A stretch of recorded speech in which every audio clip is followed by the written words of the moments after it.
Hey guys, it's Gaijin Hunter, and as you know, they just got done with the completion event for Monster Hunter Cross, which they live streamed on a Japanese streaming site. Now, a few days later, we have the Famitsu, which has all the goodies and unbelievable scans.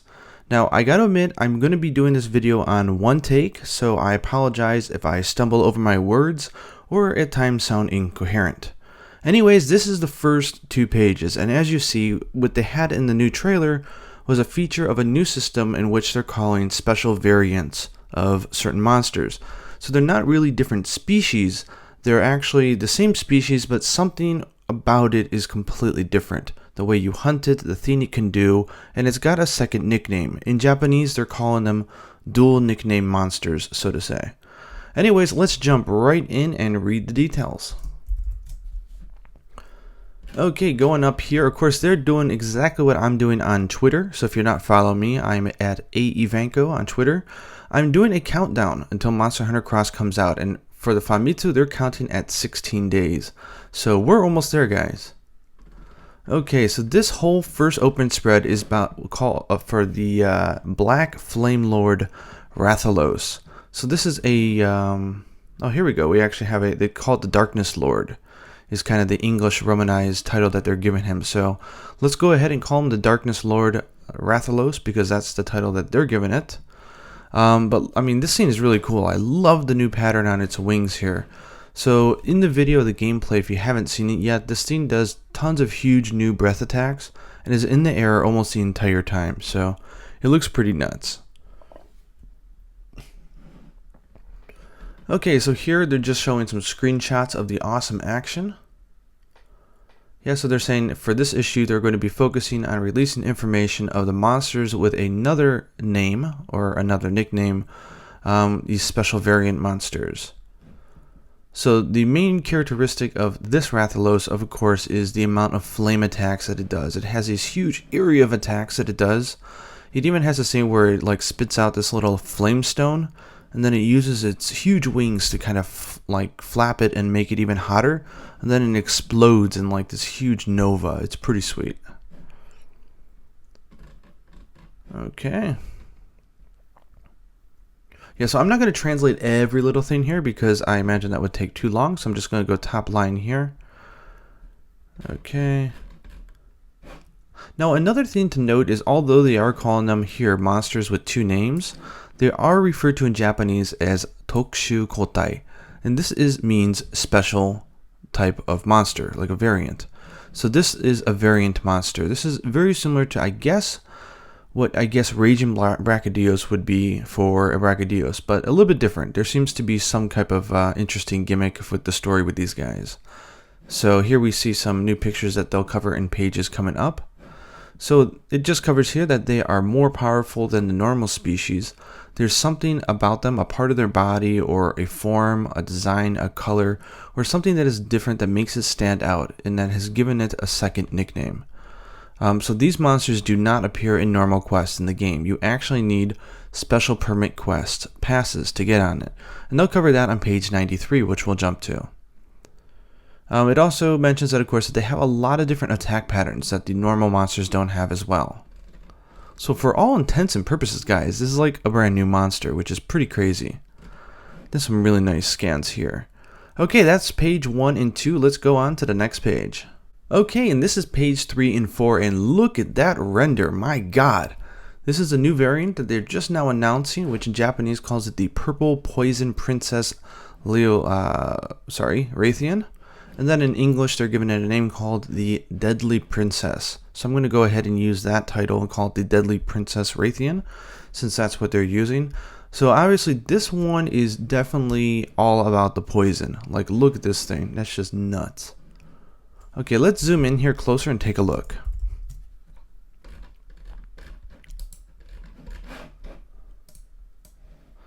Okay, so here we got some pictures of the Rathian doing her normal fire blasts and looking really badass. I love the design on the tail here, and I also love the venomous design on the tip of the tail.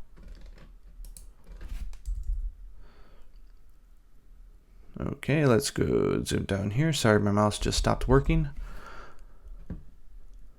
Okay, so the whole point of this Rathian variant is that she is all about poison. So she is constantly throwing out this purple deadly poison toxin at you. So it jumps all over the place and gets you poisoned. So it looks like it's coming out of the tail. So I think hopefully if you can avoid the tail, you're not that bad. But if you look at the wings as well, it looks like the wings might be venomous as well. Okay, and this is where we get the big juicy information, guys. So this area here is talking about how these new special variant monsters work. So it says the special variant monsters, in order to take them on, you have to take on what they're calling special permit quests. And it says that by street passing with other players, the courier or the cat in town will deliver you special permit quest coupons or tickets. If you can't do street pass, you will be able to exchange Whitegale points for them as well. So fret not if you're in an area where you can't do street pass. So if you have these tickets, it means sort of that the Whitegale has sort of said, okay, this hunter is legit, and then you can then spend those tickets to go on these special quests. These special quests is where all the new variants are going to appear. So they're going to be really tough. So here they're mentioning that the game is going to have low rank, high rank, and then a separate category called special permit quests. Now, this is in no way a flat-out confirmation of no G rank.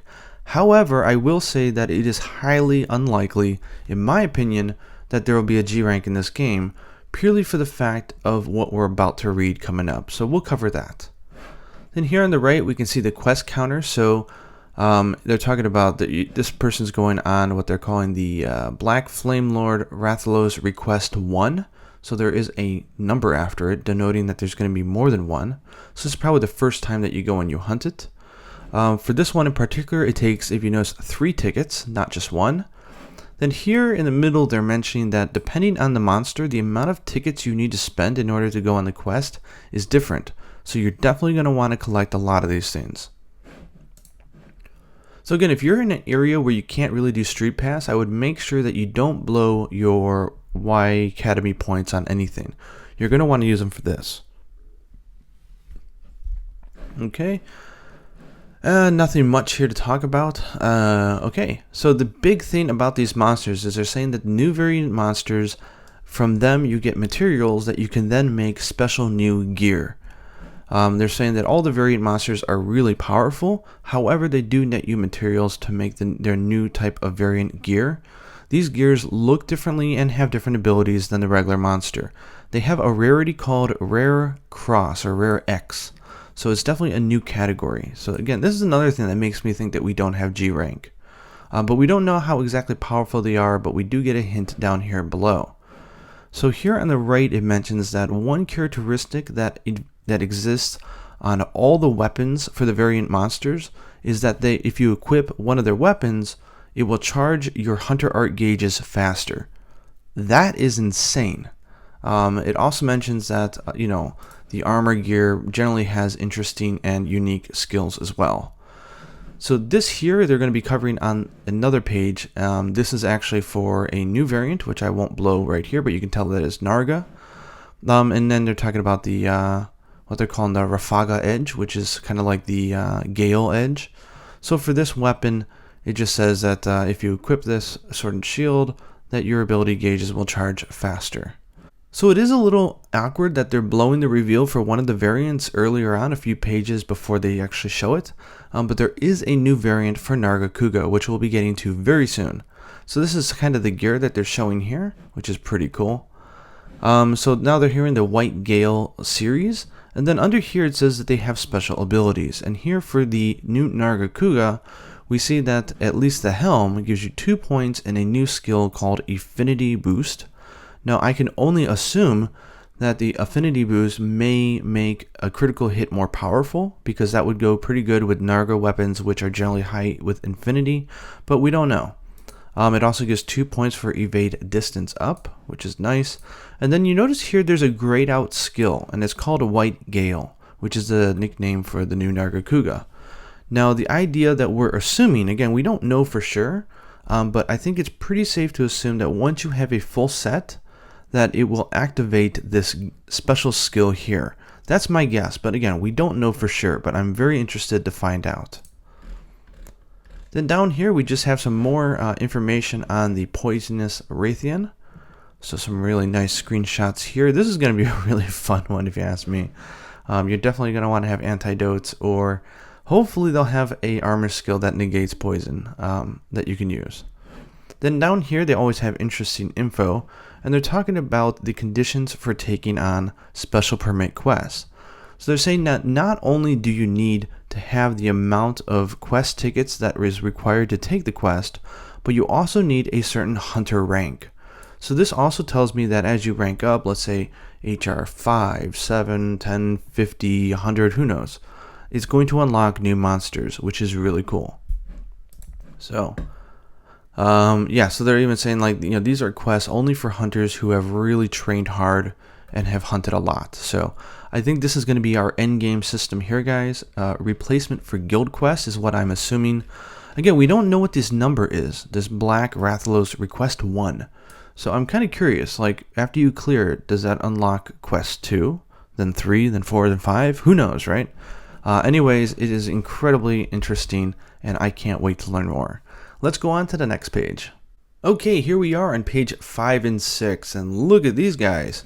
So this is one that we saw in the last trailer. This is, they're calling the Crimson Helm Arzuros. I always mess up the English name, I apologize. And they are calling it here in their English the Crimson Bear, so that's a cool nickname. Then down here we also have the Daimyo Hermitor, I believe it is in English, called the sort of like Shield Smasher. So this one's interesting. They're actually giving a Japanese name here. They're calling it the Fortress Crab, kind of say. So we'll get to those. Let's go through these one by one. Zoom this up really big so we can see stuff, right? So these are some nice screenshots of the new Arzuros, which is really nice. I do love that in the trailer when you see it smack down on the ground, you see like fish flying, which is really hilarious. Okay, so I think the whole point here is the red hair is very characteristic for this monster, and he's got crazy arms, so he's pretty darn powerful. Yeah, so he's just violent and mean, and he's really big. You can definitely tell that in the trailer that he's very big. So he's just saying that the special attack patterns for the variants. We see them attacking. Now, one thing I want to note here is, again, we're seeing green sharpness for a variant monster, which is really bizarre. I mean, I think there's more to the story that they're not telling us, because these guys definitely appear to be endgame, but yet they keep showing us weapons that are obviously not endgame weapons. So I can't wait to find out what they're hiding from us. I think it's pretty big. So, this one has really flexible legs, so he can do some huge swipes and move around pretty fast, so that's nice.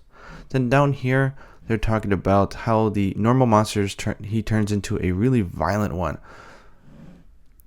Yeah, so they're saying they're having a lot of fun with taking monsters that are kind of like intro monsters, like Arzuros for beginner hunters, and then making them incredibly deadly and making it hard for hunters, which I'm pretty excited about as well. Usually the monsters that get the special treatment are the middle to end tier game monsters, so it's going to be really fun to see this guy go pretty nuts. Okay, moving over here to the Daimyo. So pretty much the big thing with the Daimyo is its claws. If you notice, these things are huge, and they have this weird, almost magenta purple pattern, which looks a little bit like Dino Valdo if you ask me. And you can also see that pattern on not all the monsters, but some of the other ones. But anyway, you can definitely tell that there's something about this monster that's different, and the main thing is going to be its claws. So apparently this thing is like an iron wall. All your weapons will bounce off of it. It'll bounce off all the gunner shots. So the whole idea is the way that you approach these monsters is going to be incredibly different than how you approach a normal version of them. So that'll be fun. It also has this incredible water blast. Like, it just looks like it's like a deluge. It's like blah. It's just huge. I can't wait to see video of that. Very nice render here. I gotta say, the team does a fantastic job with these renders. Like, they always look fantastic. Yeah, so this is having, they're saying that these things deflect like everything. So it's going to be interesting. I mean, you have a hard shell back here. You have these things. How are you going to fight this thing? How are you going to kill it? That's the question, right?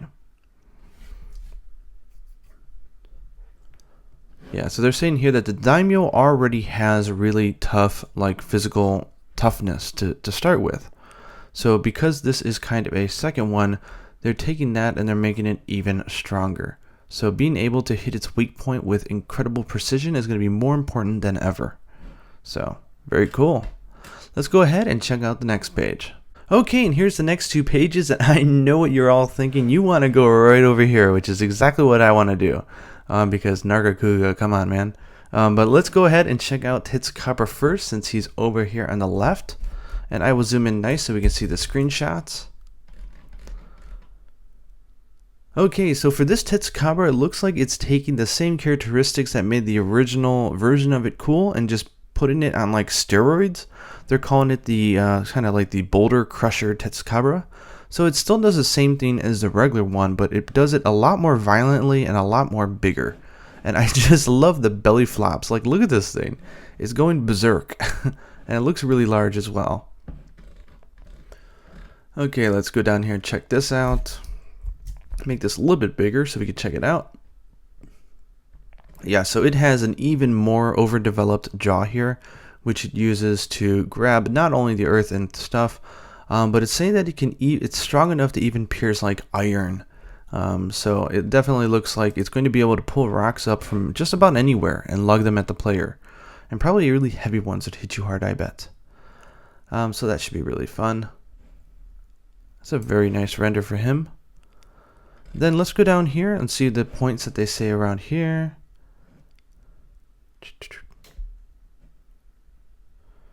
Yeah, so compared to the normal species, it's almost an anomaly how much that its jaws have developed. But they're saying that the right jaw is actually developed a little bit more than the left one, so it's kind of off balance here, and that's one of the things that makes it stands out. And it's hinting that there's probably some ways that it uses this right one a little bit differently than the left. So that'll be interesting. It means that they're getting really detailed in the type of attacks that a monster is going to do. So super exciting. Again, we sort of see this almost Dino Valdo like crimson purple motif. I keep wondering whether or not there's a virus or something that are in these monsters, but we'll have to wait and see, because they certainly aren't saying that at this point. So, and here we go, a new Nargacuga, which we all wanted. So let me zoom out a little bit here. Yeah, so for this Nargacuga, hang on, mouse is acting up. Yeah, so they're calling this the Whitegale Nargacuga. So it's got this nice white tail. Now, if you actually watch the Japanese commercials with Daigo, the celebrity, I think, and Kogath, I think, mentioned this on Twitter, it appears that you can actually see him facing off against a Whitegale Narga, and they just never told us. So if that's true, they're pretty darn sneaky. It almost reminds me of how the box art always had the Nyanta, and we always just looked over it, and no one actually thought, why is there 3 hunters and 1 cat instead of 4? So clever stuff on their behalf. I do like the sneakiness. So the whole thing with this Narga is that it moves really fast, and every time it attacks, not every time, but as it attacks, it also shoots out these sort of like sonic boom like shock waves. So not only do you have to watch out for the tail that's swiping down, but now you also have to watch out for this incredibly sharp kind of gust attack that comes off from its different attacks, which is pretty cool. Now, people are going to love this, but you see this icon here? It means that this Nargacuga also does bleeding. So while we knew that the normal one probably didn't do bleeding, we now know that the variant does. So this Narga is going to be nuts. I mean, not only do you have to watch out for its attacks, you now have to watch out for the shock waves that are generated by the attack, and if you get hit, you might be bleeding. So yeah, this thing's going to be nuts. Then down here on the bottom, they're saying, you know, it looks a little bit similar to the Lucent Narga, in which they debuted in Monster Hunter 3 Ultimate, but it's actually completely different. So they're saying, take everything, all your preconceptions about what Narga is, throw it out the window, and face this thing as if it's a new monster. They say it's going to be new. So I really do like that they're not borrowing from anything that they've done in the past. they really are trying to make a unique monster, so pretty darn cool. Okay, and here's the next 2 pages. So topping off, the last variant that they're talking about in this issue is the Golden Thunder Prince Zinoger, which they're showing off in also the trailer that they released. So if you haven't checked that out, go ahead on the Capcom channel and make sure to check out that new trailer. It is pretty crazy. Okay, let me zoom up here pretty good. Okay, so they're definitely saying that for this one, it's not that he's different. They're saying that he really has had the true awakening, like really unleashing the true power of a Zinoger, and then transforming gold in color. So just look at this thing. And if you notice on the trailer, it also has these like homing attacks. So when it does its thunder, they are really fast and they will hum on your butt. They're crazy. Yeah, so it also says up here that you definitely actually need to be careful to look out for the thunder resistance on your armor. They actually said that's going to be really important. So I do actually like that because they've never really had a monster that forced you to really think about that. So I hope they're not exaggerating here. I hope that's true. So nice old golden Zinoger. Yeah, so it's interesting. It's got yeah, so it's saying that the thunder here is a little bit different than the normal Zinoger. Not only is it golden, but it has this like yellow and green effect to it. So they're hinting that these balls actually have a different effect than normal zapping attacks do. I wonder if these are similar to Ryzex's almost a magnet electronic green thunder. I don't know. It'll be interesting to find out though. Maybe they make you dizzy much more faster. Who knows? So they're saying just like the normal Zinoger, it does go into its overcharged state. And they said that it just becomes insanely powered up, so you got to be careful. Okay, and down here. So they're saying with the normal Zinoger, when it's in a charged state, you want to make it flinch, knock it over, and use a net that you can collect on its back. They said that you'll also be able to do that with the golden Zinoger. Sweet! So who knows what type of bugs we're going to be able to collect from this sucker, huh? It's a good way to force us to use tickets so we can mine this thing, right? Okay, let's go over here. Let me zoom in here. Okay, so now they're just showing off, I think it's called Pokke Village in English. So this is the village from Monster Hunter Freedom Unite. So I will apologize if I mess anything up because I know a lot of series veterans started on this game and I'm not a series veteran. So I don't know a lot of these terms. So excuse me if I get them wrong. So here we have the quest girl for the village. We have the feline granny. And then we also have a palico armory. So the village is complete. I mean, it's got everything that all the other villages does. It has a home where you can save your game and change your equipment. It's got the feline granny who you can ask her to go find new cats for you. It's got a kitchen outside which is almost features like a fondue, like a cheese fondue, which is pretty funny. But it's the same thing as eating in any other village. So you want to make sure you do that before you go on a quest. And then we have here the palico armory. So here you can buy new armor for your palicos, which is nice. And of course that'll come in handy when you are playing as a Nyanta. You're definitely going to want to have your new armor. And then in the very depths of the village, and this is apparently something that's part of Monster Hunter Freedom Unite as well, is that there's a cave with a huge sword. And you can actually come in here at various times during the game with a pickaxe, not a pickle as I accidentally said in a video before, because we call it pikkeru in Japanese. But you can come here with a pickaxe and you can mine up some items from it, which is cool. Then down here they have, what is this? From the menu there is an option called Hunter Notes that has different things that you can do. Okay, so these are requests from the villagers. So there's different requests. You can see you have requests. These are the amount of support that you have from a village. So here they have 60 support from Beruna, they have 0 for Kokoto, 0 for Pokke, and 0 for Yukumo. So it looks like as you complete villager requests, it will boost up this number and let you know how far you are at completing that village. So hopefully this means that I don't know why they're calling it support, but hopefully that means, I think it's just you're unlocking new facilities and new features, like just like they do in the other games. But it would be interesting to see whether or not there's another mechanic behind all this. Who knows? So this is cool. You're going to have lots of villager requests in this game. Then down here it says, in this game we have Beruna Village, Kokoto, Pokke, and Yukumo, so 4 different villages to go to. In the next issue they're going to be covering Yukumo, so that's great. I know a lot of you guys, including myself, really love the design of Yukumo, and that's from Monster Hunter Portable 3rd. It's the very Asian, very Japanese feeling village, so they're going to be covering that in the next issue, so look forward to that. Okay, there's still more to go, so let's check out the next page.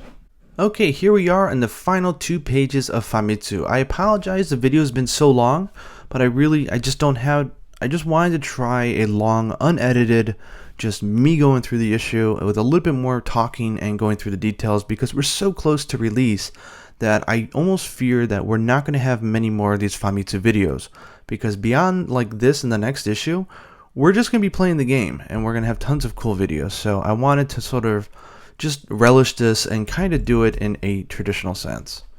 Okay, so it looks like these 2 pages are focusing on new hunter arts, which they displayed in the most recent trailer. So now they're going to be giving us some more information. So let's go ahead and jump right in. Again, go check out the link at Capcom channel to check out the 3rd promotional video where you can see all of these in action.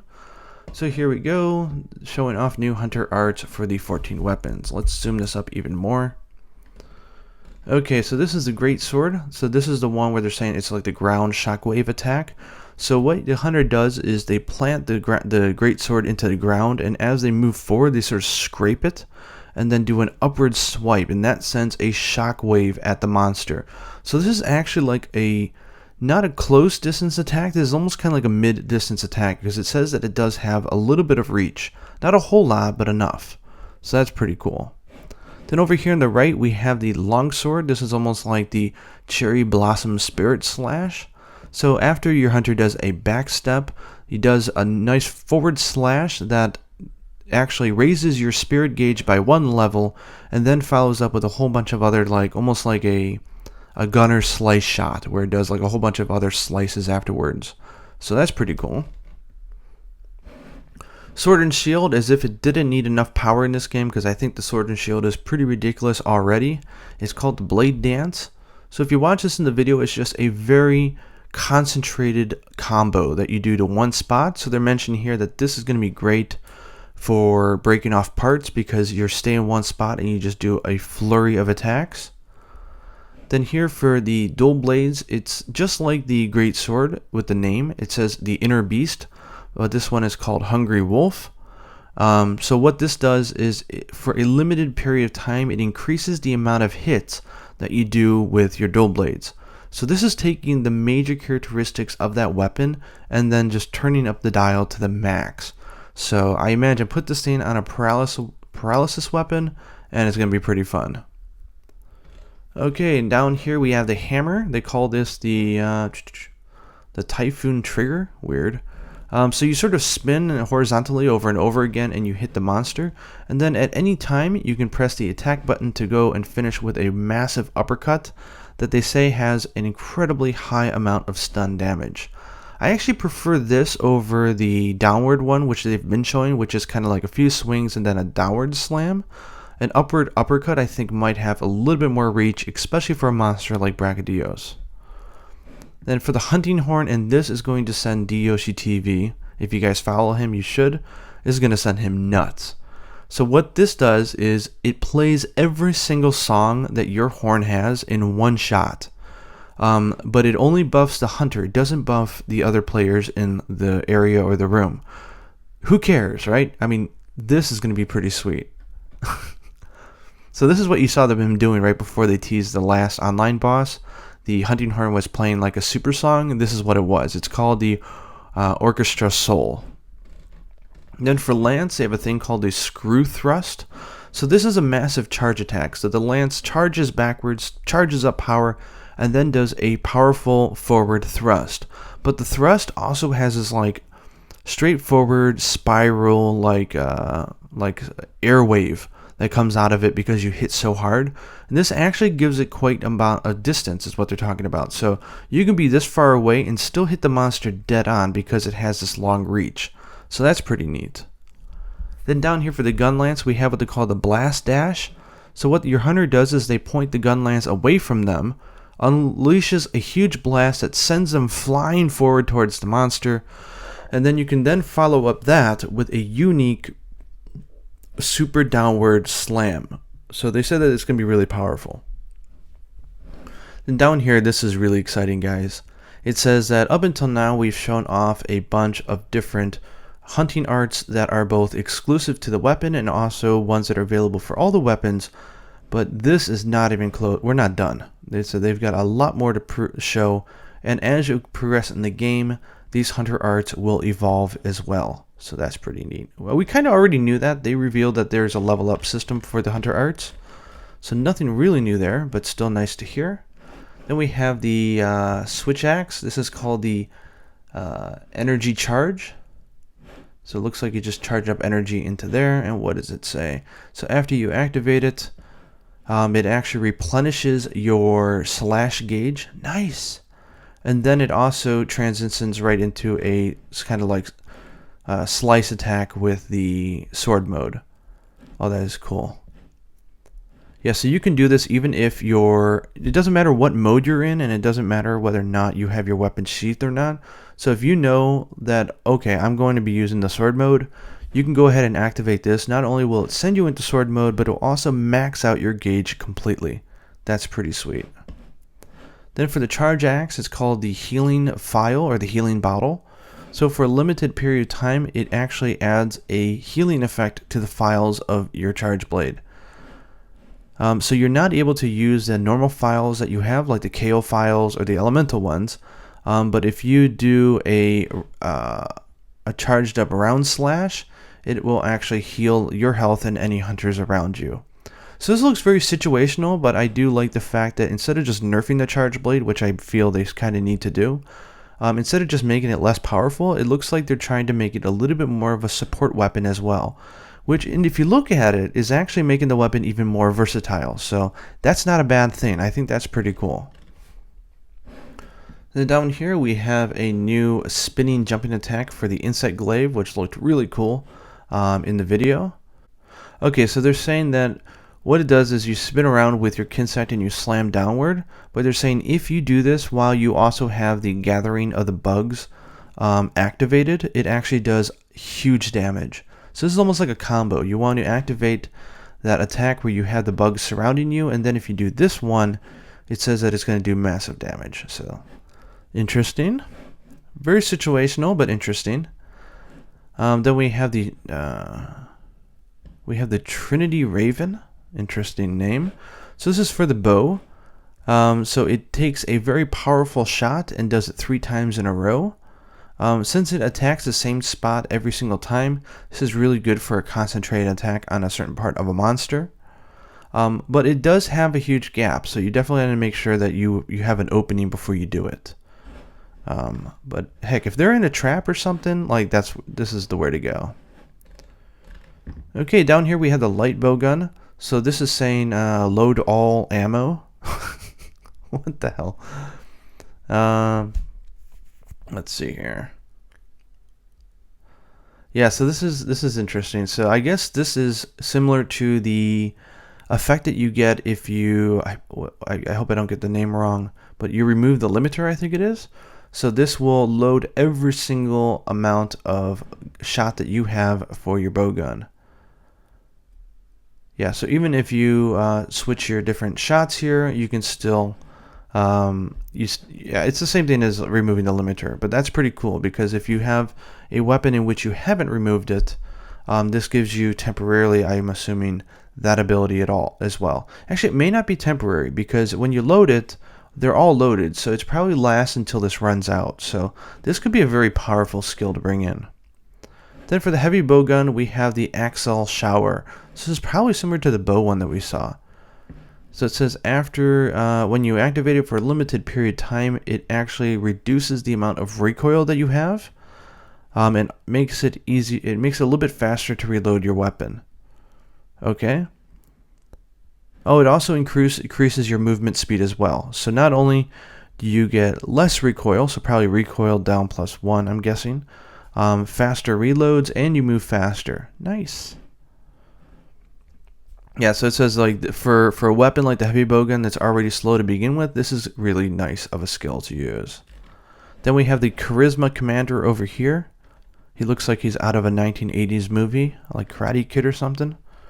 Cobra Kai, Cobra Kai. Okay. So they're asking the question here is, how do I learn new hunter arts? So it says, in Beruna Village, which is the main base camp for Monster Hunter Cross, there's a guy called the... Oh, sorry, it's not Charisma, it's the Karista. Sorry, the Karista Commander is a character that exists in the village. So if he thinks that you are deemed worthy enough, he will teach you a new hunter art. Yeah, so it looks like he has a bunch of different quests. So he's going to give you a bunch of different quests. You're going to have to clear them, and if you clear them and you also take care of villager requests, then he will teach you new hunter arts. So this is great, because up until now, like clearing these villager quests has only been about kind of like unlocking a new facility or something, right? Or you didn't even have to do it. So now by doing these, you're going to be encouraged to, because you're going to unlock new hunter arts. So that's a smart move. They're really making it so that hunters utilize all the systems in the game, but they're all positives. They're not like negatives at all. So that's pretty cool. Okay, in this section down here, they're just sort of coming up with like these two characters here. And they're sort of asking readers of Famitsu to submit things that they want to see, things that they want to ask, and things that they want them to cover here in Famitsu, and then they'll have like a little section where they talk about it as a subject. So I think they're really just trying to get people to get more active with Famitsu, the magazine, so that's cool. I think I'll go ahead and enter some stuff. And then it mentions down here that the next issue is on sale on the 19th, which also, of course, is the day that the Monster Hunter Cross demo hits the Japanese eShop store. So go ahead and check that out if you have a Japanese 3DS. And they said they're going to have more news, like actually like brand new news. And we also know from the previous page that they'll be covering Yukumo Village. So I'm hoping that they cover, you know, online and this whole idea of, you know, is how does the end game system work, right? Like I don't know if they're going to cover it. I have no idea, but it should be interesting. We also have the Hunter Note is kind of a small, it generally doesn't have a lot of game info, but they have a little booklet that's going to be on sale next week. So I will buy that and let you guys know if there's anything interesting in there. But that pretty much covers it. I mean, we had 4 new variants revealed. We had the new Rathian. We had the Daimyo, we had Nargacuga, and we had Testucabra, and of course we have the new golden Zinoger and the Rathalos, so I am super hyped. Again, guys, there's no confirmation yet that there's no G rank, but I would say at this point, looking at the evidence, that it's probably highly unlikely. I think these new variants are meant to sort of replace that system, and at the same time be our endgame system that guild quests were. So I'm super happy about it. I think it's cool, and of course I live in Tokyo, so I'm going to be able to street pass like crazy. So you better believe I will try to get on stream every now and then and hook people up, and hopefully we can go and hunt some cool variant monsters. Anyways, I hope you guys enjoyed the news. Sorry I was rambling on for a long time, but I'll bring back the news channel for the 19th when this comes out, and we'll also be doing videos on the demo itself. So I'm pretty excited. I hope you guys are too. Don't forget the hashtag Monster Hunter Cross for the West, MHX for the West, and let's let Capcom know that we want the game sooner than later. Until next time, guys, happy hunting.